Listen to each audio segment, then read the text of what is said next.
Hello అండి, welcome back to our channel Manneru రుచులు.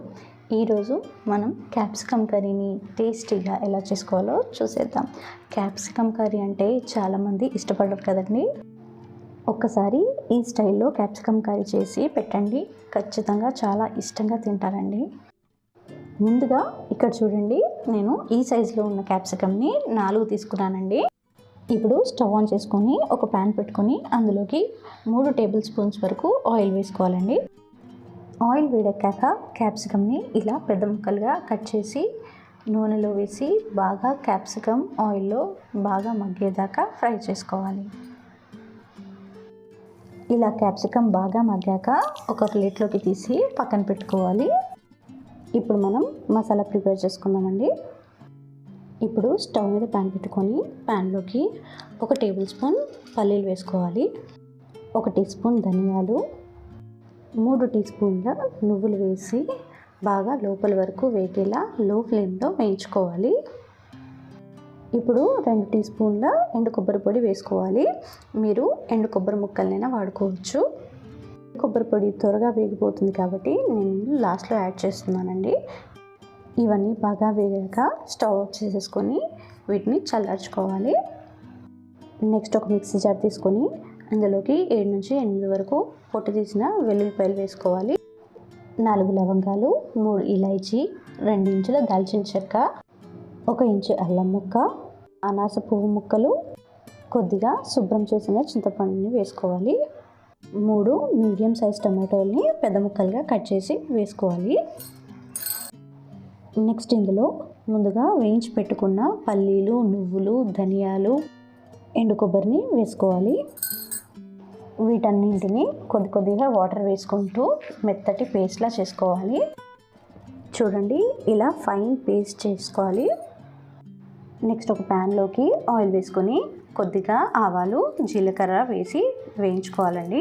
ఆవాలు, జీలకర్ర వేగాక ఒక మీడియం సైజు ఆనియన్ని తీసుకొని ఇలా చిన్న ముక్కలుగా కట్ చేసి వేసుకోవాలి. ఇందులోకి 2 పచ్చిమిర్చిని చీల్చి వేసుకోవాలండి. అలాగే కొద్దిగా కరివేపాకు వేసుకోవాలి.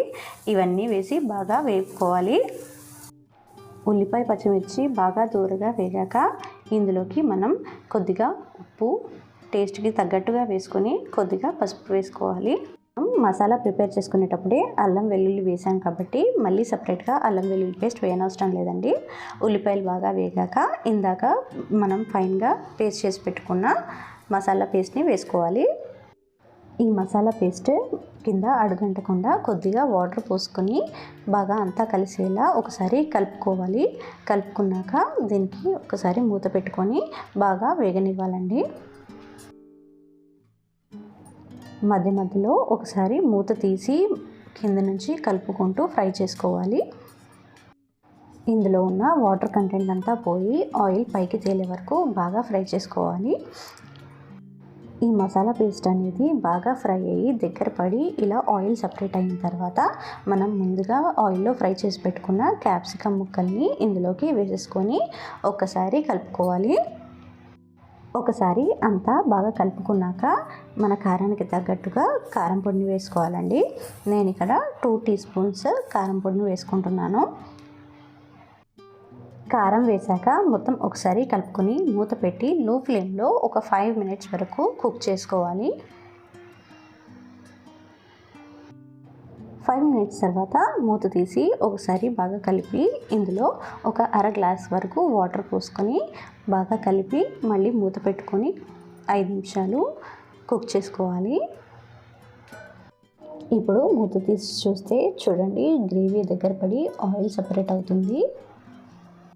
గ్రేవీ అనేది మరీ పలుచగా కాకుండా మరీ గట్టిగా కాకుండా ఈ కన్సిస్టెన్సీలో ఉంటే సరిపోతుంది. ఫైనల్గా ఇందులోకి కొద్దిగా కసూరి మేతి వేసి ఒకసారి బాగా కలుపుకొని స్టవ్ ఆఫ్ చేసేసుకోవాలి. ఇప్పుడు ఒక సర్వింగ్ బౌల్లోకి తీసుకొని సర్వ్ చేసేసుకోవడమే. అంతేనండి, సూపర్ టేస్టీగా ఉండే క్యాప్సికమ్ కర్రీ రెడీ అయిపోతుంది. ఇది చపాతీలోకైనా, రైస్లోకైనా, బగారా రైస్లోకైనా చాలా చాలా బాగుంటుంది. మీరు ఇలాగే క్యాప్సికమ్ ప్లేస్లో బజ్జీ మిర్చిని కూడా తీసుకోవచ్చు. ఈ రెసిపీ మీకు నచ్చినట్టయితే లైక్ చేయండి, షేర్ చేయండి, సబ్స్క్రైబ్ చేసుకోండి. పక్కనే ఉన్న బెల్ ఐకాన్ని క్లిక్ చేయడం మాత్రం మర్చిపోకండి. Thanks for watching.